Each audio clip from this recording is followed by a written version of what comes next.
SaltX Technology Holding AB interim report Q3 2019. Very welcome to this meeting. We have just had the Swedish version, so we are warmed up now to start to make the English version here. So as I said, very welcome here. I have Harald on my side here, the CFO, and also Erik Jakobsson is with me to take care about all the practical things, but also answer questions if that's required. If you have questions, please put them on the chat, and we will answer them at the very end of the meeting.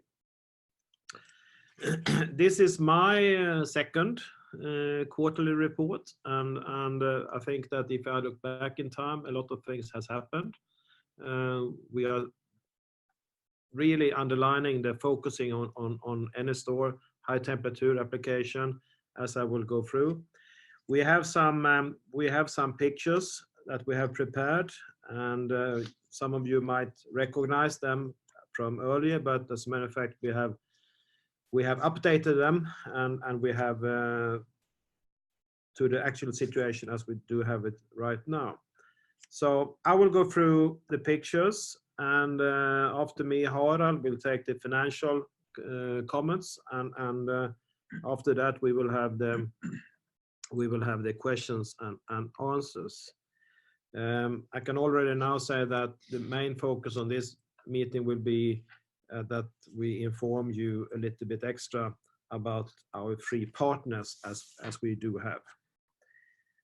But I'll go through some pictures before we come to the partners, and the first picture is actually this is SaltX, and you know that we are a technology provider company that focusing strongly on the nanotechnology, energy storage technology, and the changes now since last quarter is that we have reduced it to 3 patent families. We are very well covered in many different countries worldwide, but we are now focusing on 3 families in the NSTOR high temperature range. That we are focused on large scale energy storage, that I hope everyone knows and understand. What has happened also during the last quarter, during the last two quarters, is actually that we have reduced the number of staff because of this focusing on the product range. So at the moment we are 15 senior staff members that are every day focusing on energy storages and what we can do about that. We have more than 17,000 shareholders, and this is really fantastic. We have such an interest and such an fantastic engagement and everything from the shareholders, which is very good. The need for peak shifting, this is what it's all about, and I think that this is actually becoming more and more relevant, and the more renewable energy that we put in our network, the differences will be higher. So the cheap peak energy will be lower, and the expensive peak energy will be higher. So and this is just increasing every day.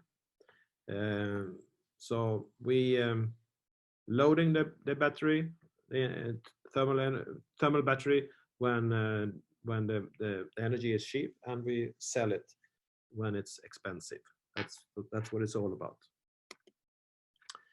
This picture describes the situation of a global cumulative storage deployment, and it's the famous Bloomberg who have done this research, and this is all stationary batteries, excluding the pumped hydro situation. So no lithium-ion batteries, no water reservoir pumped hydro batteries here. We can see that it's really a hockey stick at the end of the 2040 and so on. It's impossible to make a forecast maybe for that time, but it tells us at least that we are in the beginning of something, and we are in the beginning of something that could be really, really interesting. And we also know that this demand will be fulfilled with not only thermal energy storages from SaltX, it will also be supplied with a lot of other technologies, which is good because I think we need to have that also. But the future looks really bright from this point of view. Large-scale thermochemical storages. This is what it's all about. We are charging through the dehydration with energy input, power. Could be renewable, could be wind, could be solar, whatever. And we are then taking it from calcium hydroxide to calcium oxide. And once we are releasing in the hydration process, we are taking it out as a steam. And the off-takers here could be industry, could be utilities, could be other customers also. And also what we have the opportunity here is really to combine the steam to maybe to use it as a remote heat, but also through turbines take out electricity. So you can say that every installation that we have, there might be some similar ones, but most of the installations might be different, and it could be some energy, electricity, and remote heat also. In the Berlin case, we are using the remote heating thing, as you know. Why SaltX? Nano-coated salt enable us a large scale of storage solution, which is very natural. It's robust and it has a very low cost. And it's also the thing that it doesn't agglomerate, and it's very there's no corrosive issue here also. This means that it's very, very suitable to store energy. This is then Nordkalk together with Wacker, who's supplying the nano-coated salt according to our recipe and IP rights. This picture you might have seen before. It's a little bit modified. On above the blue line, you can see all the innovations, all the technical steps that we have taken. I actually started 2012 with the Stockholm University testing in a smaller scale, and 2017 the Deutsche Zentrum für Luft- und Raumfahrt. We made a small reactor system test of 5 kV only. And before the demo container 2018, we actually wrote a letter of intent with Vattenfall in Germany to make some sort of cooperation. And we made a demo container here in Stockholm at a smaller scale, and pretty soon after that demo container the test was done, we started to build the Berlin plant, the Berlin pilot installation, the demonstration. And the Berlin plant was actually, the main purpose was really to verify that the salt process was actually working 100%, and it did, as you have seen in the press releases also. Below the line, you can see that we have the supply chain ready. We have an agreement with Wacker and Nordkalk. I just had a meeting with Wacker 2 weeks ago, and it's a very good company with a lot of expertise and knowledge. Nordkalk I will visit in a short while also. But it's important, we think it's important that we have good relation and we have good plans and quality secured way of producing the nano-coated salt in the future. 6th of April, we open up the gates in Berlin, and since that it has been running, and it's been proven that the nanocoated salt doesn't agglomerate, and we have proven that the material is working. What we need to do is, of course, now to optimize, and I think that was mentioned also in the press release. We need to optimize the installation because in some cases the Berlin plant was overdimensioned, but we have proven that the material is okay, and that's the main thing. At the bottom, we also see that we have the three partners in Steinmüller Engineering and Shuangliang, and I will come back to them later on and tell you, as I said in the beginning, also a little bit more about them and give you a little more feedback about each of them. So 2019 is pretty soon closed, and we look forward to 2020. And there's a lot of pre-commercial applications that we are looking into for next year. SaltX ecosystem, we are in the middle here. We like to put ourselves in the middle here, and it's just to show you that we are dealing with the suppliers. We need to secure the quality here and prepare the process of the nanocoated salt. On the top, we have the cooperation with the key OEMs that are supplying the components, and this is mainly the reactor for charging and uncharging, which is very important. And to the right-hand side, we have the EPCs, equipment, procurement, constructions, that are the company that are mainly building the final storages. Could sometimes be the same as the OEM, but very often the EPC is a local supplier where the storage is being built. At the very bottom, we see the off-takers. Then they are the end users, the end customers that are buying the storages from the EPC or the OEMs. It could be the energy utility, could be the industry, could be the municipalities also, and it depends from case to case.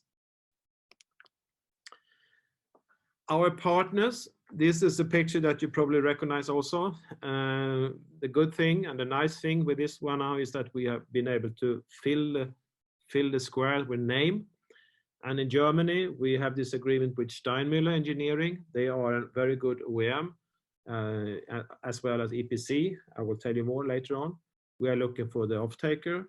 In Spain, Portugal, South America, we have Inerco, who is a nice company also. We have the same situation. We are also looking for the off-takers. And in China, we have Shuangliang, the Shuangliang boiler company that we are having this agreement with, which was the latest press release a week ago, 2 weeks ago, that we had. So what are the partners? What can we tell about the partners? Start with Steinmüller.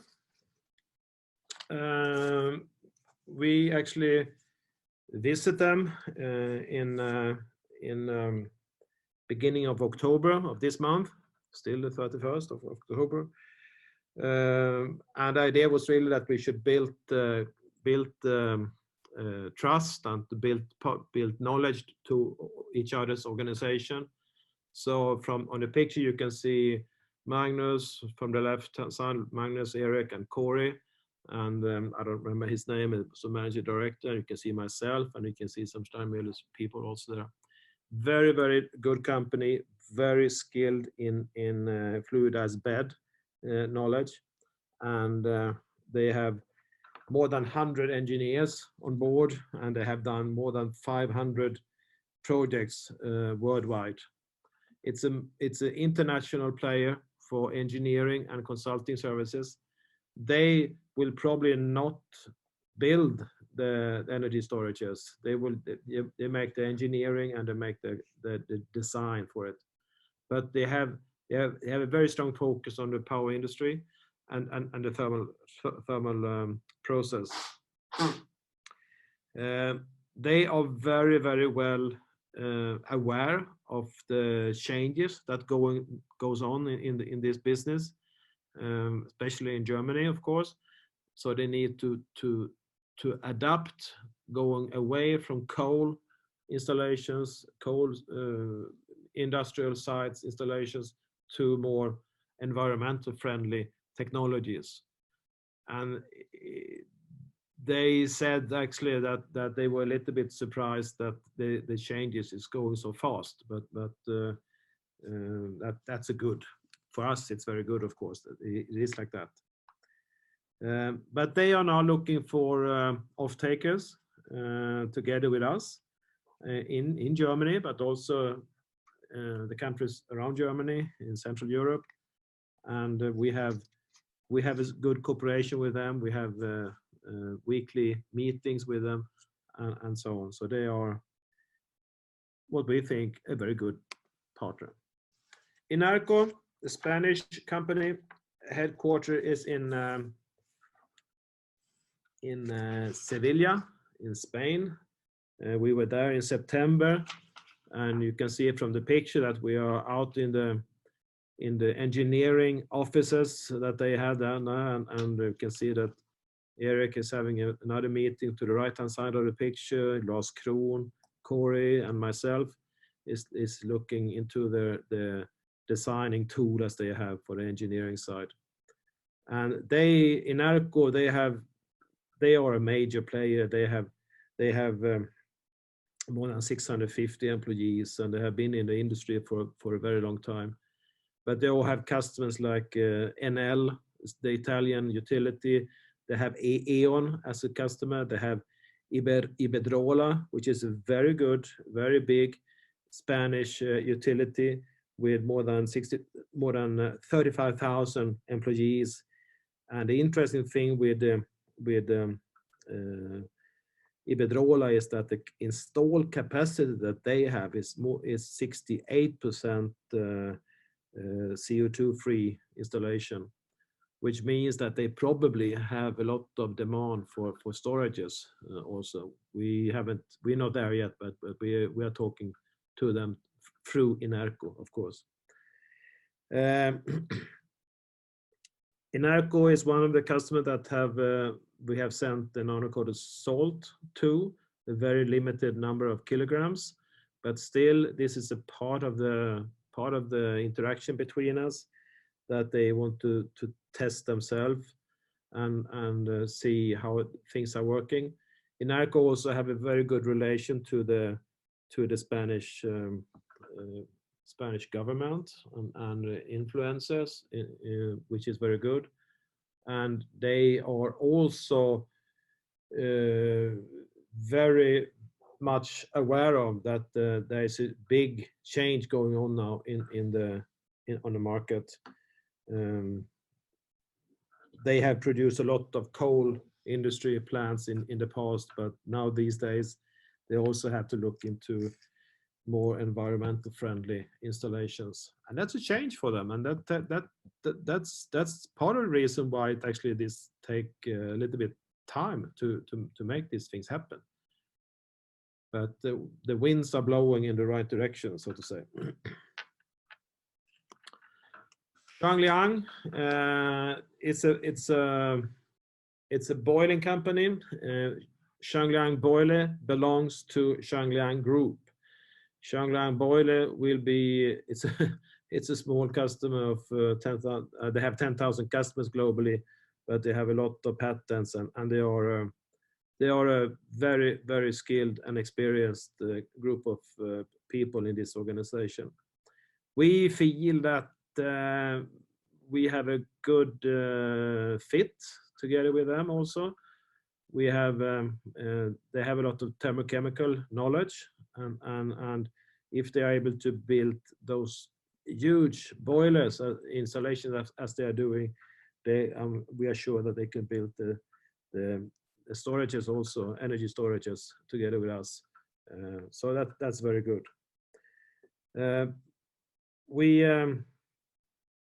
This was the latest press release we came out with.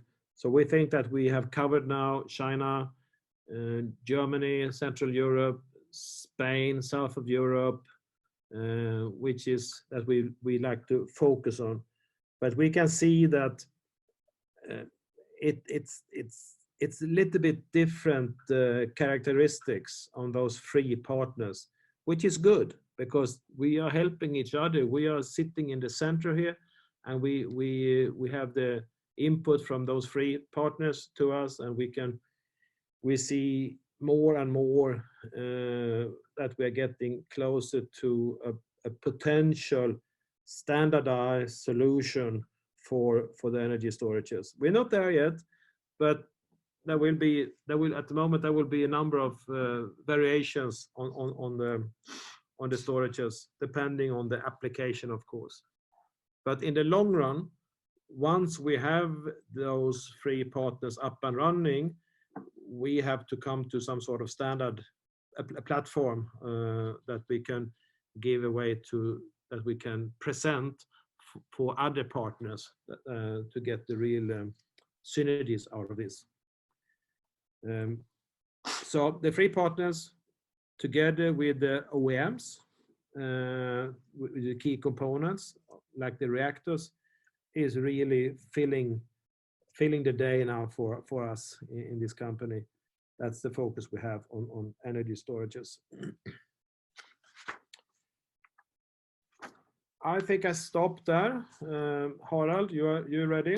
I am. Thank you. Thank you, Carl-Johan, and good morning to you, everyone. And I'd like to share with you some financial comments. On this picture, you can see what has happened financially in Q3, as well as accumulated for a year, for this year, January to September. And I'd like to point out on net sales, we have had a small amount of sales this quarter. And different from earlier quarters is that this consists of selling some material and some storage facilities.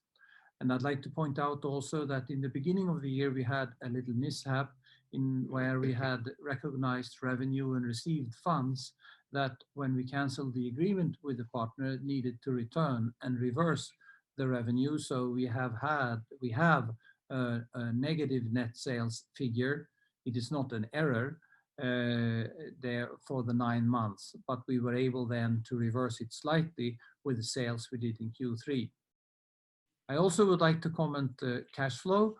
Why is it different from operating result? And that has to do with phasing. When do we receive funds from public funding, or when do we pay out the severance pay to the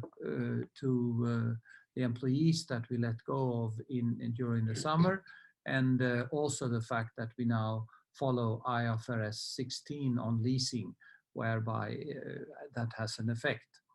But the main comment regarding cash flow is, of course, that we came to the conclusion during the fall that we need to fund the company more, and therefore, and you can then go to the next slide.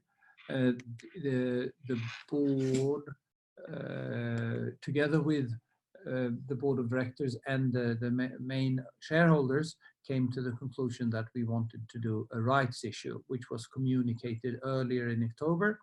And we were obviously thinking through other alternatives, and we came to the conclusion that we will do a rights issue similar to the ones that we have done in the past.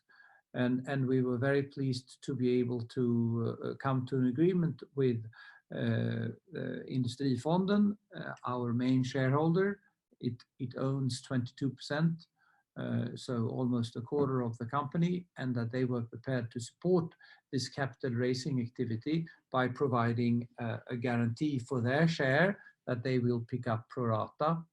And together with our financial advisors, we do what is very common here in Sweden, that we also asked outsiders to guarantee the rights issue, thereby securing the funds for the company, and also securing the possibility for the shareholders to actually not be the only one putting in money to the company, but everyone will know that the company, the rights issue, is guaranteed and secured by this measure.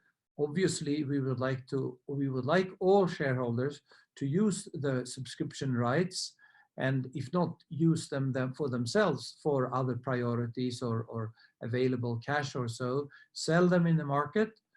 So in a couple of weeks' time, the subscription rights will be separated, and you can trade in those rights separately, thereby finding others who would like to purchase the rights. And the right then is to sign up for a share at 5.55. And with the current share price above 7 crowns, it seems to be an attractive deal to buy a share for 5.55. I also encourage the ones, there are always subscription rights who are not being used. And if there is interest, one can always ask to obtain shares for this price above or in addition to the actual rights, so without the preferential rights of a shareholder. And so what's happening, this will be formally decided upon at an extraordinary shareholders meeting next week. And there are some about 40% of the total shareholdings who have announced their presence, represented by some 20 people. If there are others who would like to join us, it will take place though in Swedish, but you're welcome, of course. And then soon thereafter, during the 2 last weeks of November, the subscription period will last, and prior to that we will release a prospectus, which is now being in draft format reviewed by the Finansinspektionen, and we will also simultaneously release a more public information memorandum where we are describing pretty much what we have said today. And then in early December, we will say how that went. And the reason for the issue is, of course, that we will need to fund our operations, the operations that we have described here today. And when issuing such a prospectus, you need to say that the money will last at least 12 months, and we expect them to last well into year 2021, so more than a year going forward. And we will thereby have sufficient resources to fund our operations and the cooperations with our partners. And as in the past, we will also seek other fundings. We continuously do that from State Energy Agency, Energimyndigheten, and other sources, in addition to actually also developing our own business to increase revenue and profit. Then we can go, the last one is just a summary of what has happened during the quarter and after the quarter. And I think we've covered those points, so thereby we can go to the Q&As. Mm-hmm. Mm-hmm. Okay. Okay. And we have seen limited amounts of questions.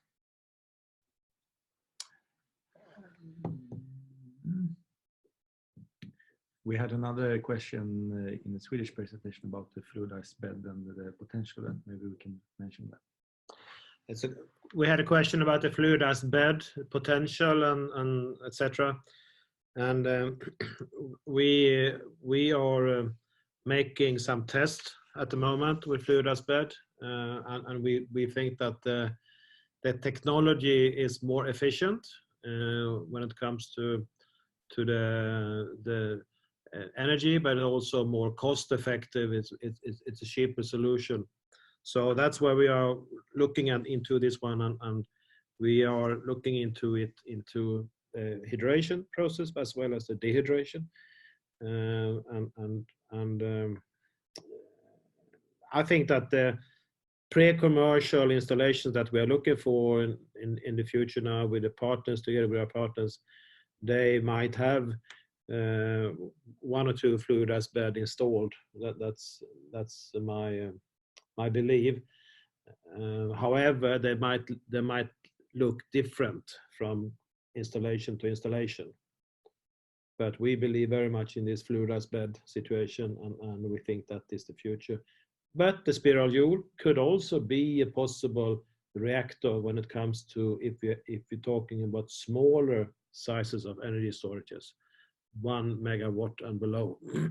That's still possible to do that.